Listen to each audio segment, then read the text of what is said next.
first time I ever had a bad dream with my eyes open. What do you want? Someday you're gonna talk in your sleep. When that day comes, I want to be around.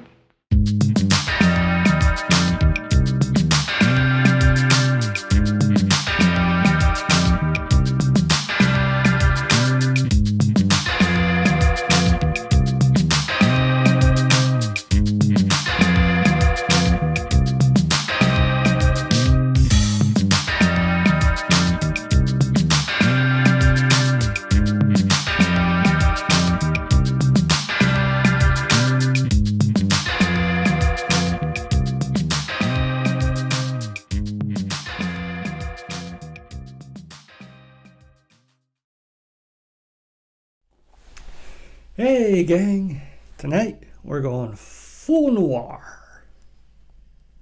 Yes, we got a great one here. I Wake Up Screaming, a great psychological mystery thriller with, I must admit, one of the most dementedly persistent police inspectors ever put on film.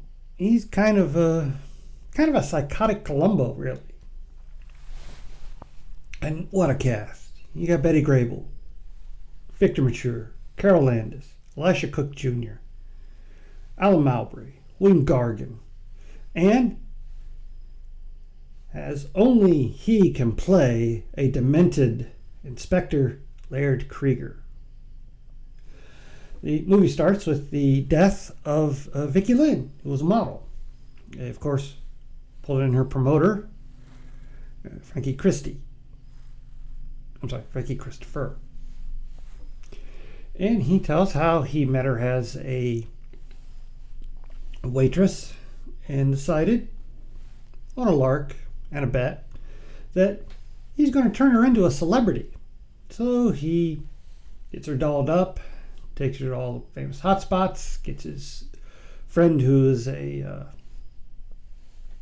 gossip columnist to write her up, has his other friend who is a Broadway actor to squirrel her around to other parties, and she becomes a big hit. And then, after she becomes successful, she drops all three of them to get a movie contract. And then we get one of the funnier scenes where they all tell about how they thought they were the one. Well, I got this. She gave it to me once when she had an appointment. She told me to go up to her apartment and wait. I waited, and she came in with you. Well, I'll be darned. There's another for the scrapbook. Wonder if there could have been somebody else in her life all the time. Well, if there was, he must have been a locksmith. Ooh. Gets you right there, doesn't it? Oh, those poor guys. Well, typical femme fatale in the noir genre. Frankie says the night before she died, he went out and got drunk and he doesn't know where he was or what he did. We then cut to the sister, who's telling her side of things. And although she doesn't like Frankie, she doesn't think he did it because there's this weird guy that kept following them.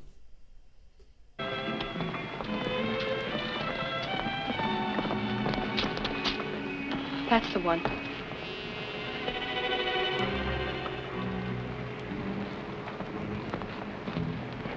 Gives you the creeps.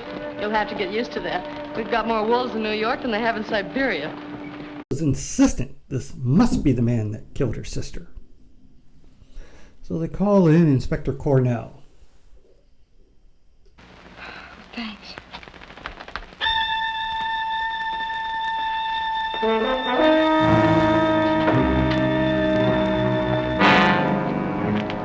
All right, young lady. Here's the head man. That's him. That's the man. What's this? She's crazy. She said she saw a mysterious stranger peeking through the window of the joint where her sister worked. Now she says it's Ed. Turns out he was the man that was skulking around. He's a cop. That's what they do. And although he is an inspector, he likes to keep an eye on the neighborhood he lives in. But now we come to the crux of the problem, because Now we hear what Jill saw when she found her sister.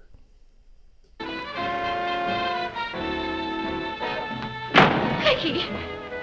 I just came in. Just a second.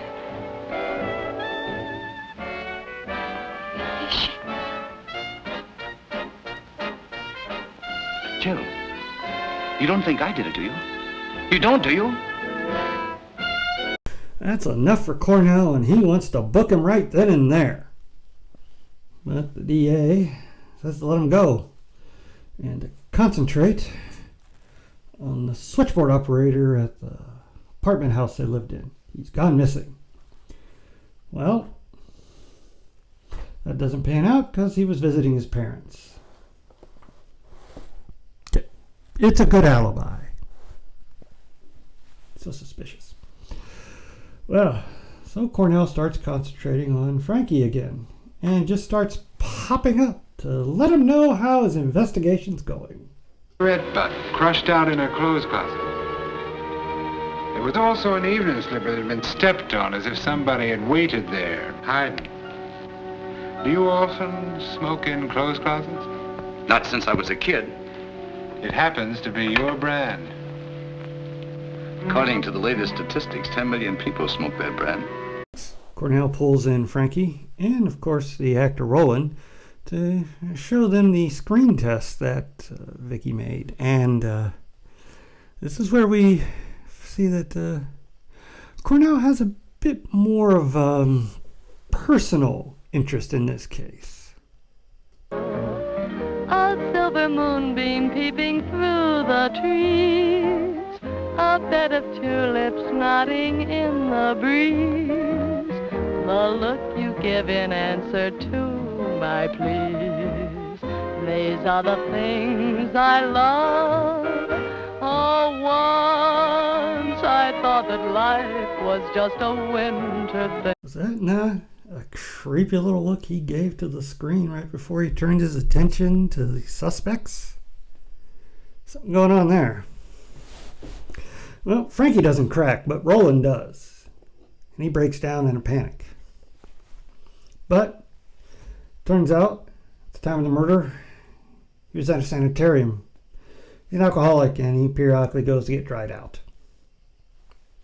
Cornell said he already checked that, so back to Frankie.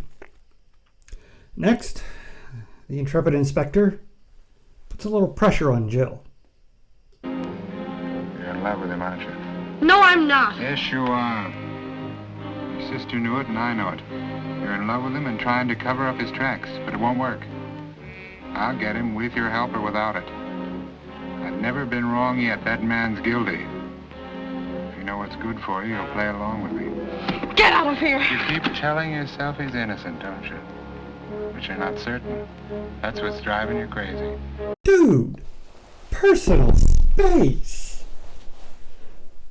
Anyway, after he leaves, Jill calls up Frankie and they go out. They have dinner, they go dancing. Inspector Cornell's following them this whole time. And then they go to Frankie's favorite place, the local gym swimming pool area thingy. That I don't know what they call it. Public pool. And it is here that we have the reason most people went to see this film. Betty Grable's legs, Victor Mature shirtless. Well, how do you like the old swimming hole? Wet and wonderful. This is my idea of real luxury. You know, if I ever inherit a gold mine, I'll have a swimming pool in every room. And you can swim in all of them. Do you tell that to every girl you bring down here? So help me, I never brought a girl here in my life. Hi, Frankie. Hello.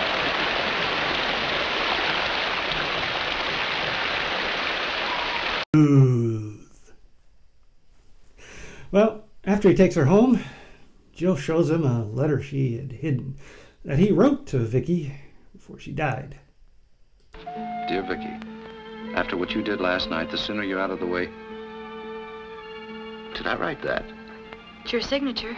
Well, it was after that ride together. What she said, it was so unfair to you. I know what you meant. Fortunately for them, this was just what Cornell was waiting for. I'd like to have a look at that letter, if you don't mind.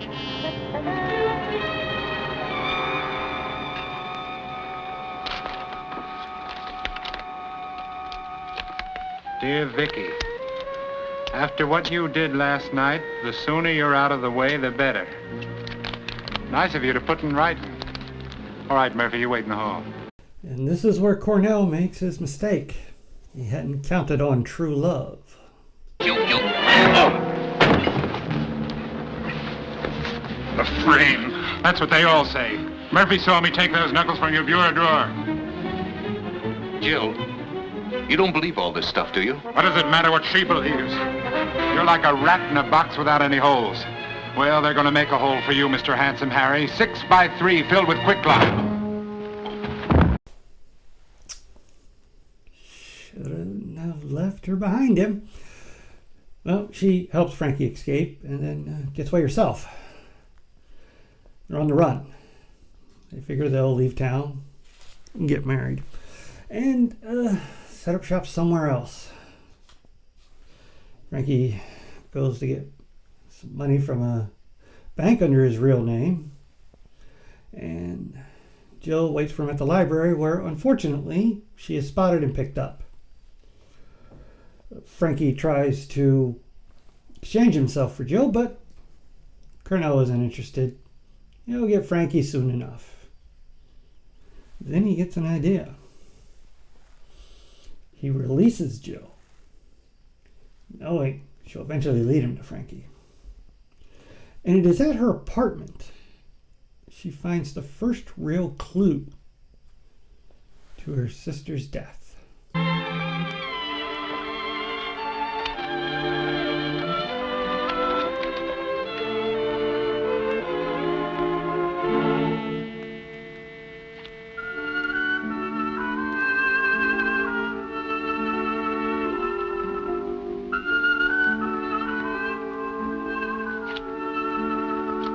The cards lead them to the cemetery, which leads them to the florist shop, which leads them to the columnist Evans. And Frankie decides to do a little B&E of his own, where it turns out Evans had seen Vicky the day she died, and he had promised that he would send her flowers every day for the first 2 weeks she was gone to help make an impression on her in her new career. I hope it still makes an impression, wherever she is. I think it smells. What did you do after that? I left? Was the boy at the switchboard when you came down? No, I remember the board was buzzing as I passed by. Did you notice anything unusual about the room when you went in? Yeah, now that you mention it, there seemed to be the smell of cigarette smoke in the air. I thought maybe Jill had just left, or... Jill was at the office. Armed with this clue, Frankie sets up a little sting operation. Hold still, Mac. I'd hate to put a hole in you. Put that gun away, Frankie. We've got enough against you as it is. Not until you've heard me out. I got a lead on the real killer, but I need your help. Sorry, Frankie. I'm on the other side of the fence. Okay, then. I'll make you a sporting proposition. You trust me for just a half an hour, and I'll trust you. Well, I guess a half hour won't do any harm. I'll take that just in case. Come on. And then the trap is sprung.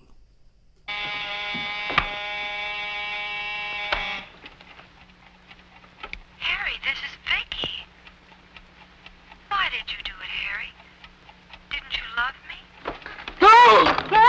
Yeah. Turns out it was front desk / phone operator the whole time. Well, and he confesses everything to Frankie, and then lets slip a little more interesting information. I didn't know what I was doing, I swear. She screamed and I lost my head. Sure, I understand. Do you? Do you? Sure. I told the cop how it was when he traced me to Brooklyn. He said he understood, too. So he told me just to come back here and keep quiet. He'd forget all about it. What cop? Why, the big one. In Cornell? That's the one. Oh, another twist. Well, the cops are processing the bellhop slash front desk man slash switchboard operator. Frankie goes to confront Cornell. And he gets there before Cornell does and finds something that kind of explains everything.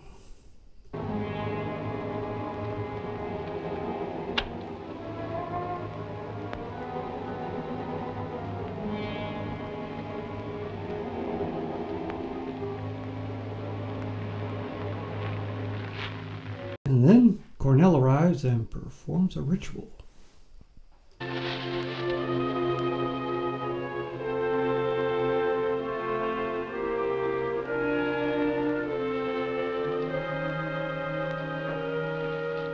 Hello, Cornell. Wow, did you see those eyes? Love Larry Krieger. Caught, he confesses. Turns out, back before Frankie had seen her and decided to make her into a big star, Cornell had started to take her on a couple of dates. And he even contemplated they might get married. But then Frankie came along and filled her head with all these ideas of being a star and took her away from him. He was no longer in her league. And when he found out about the murder, he wanted Frankie to pay for it because he felt he was ultimately responsible. Of course, his career is over. And the real killer has been caught. He's going to go to jail.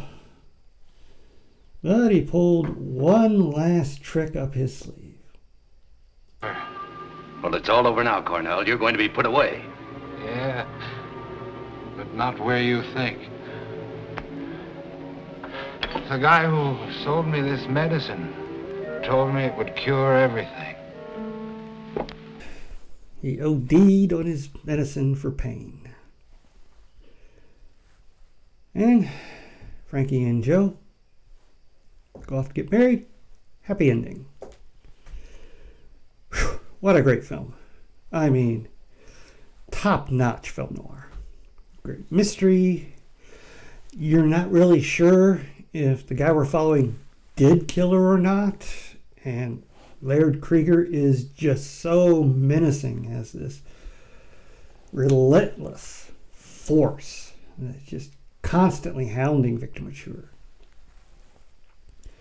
And of course, Bay Grable, always so sweet. And I can see why everybody loved her. And Victor Mature, a man's man, a he-man.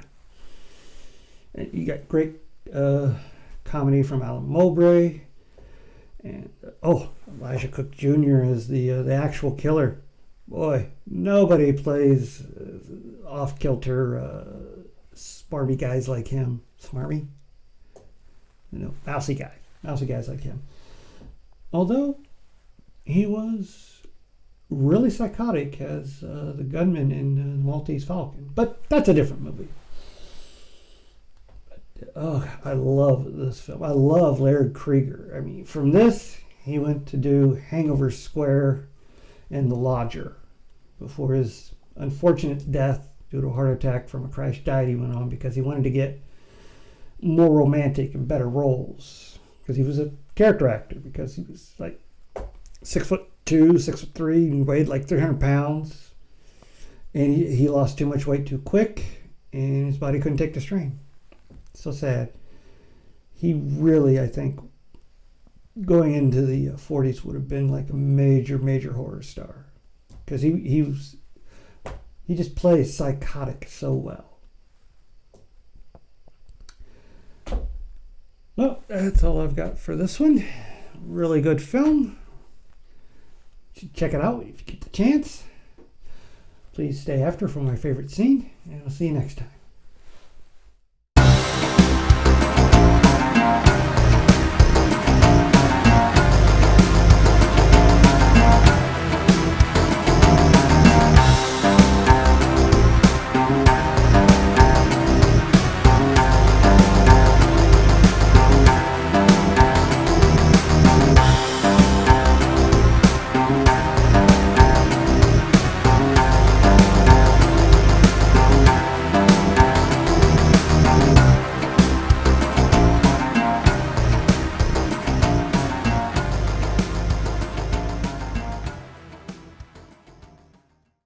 type. I've seen hundreds of them.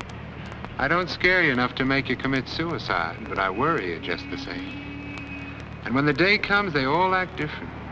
Some scream, a few faint. Some light a cigarette and try a wisecrack. But it sticks in their throats, especially when they're hung.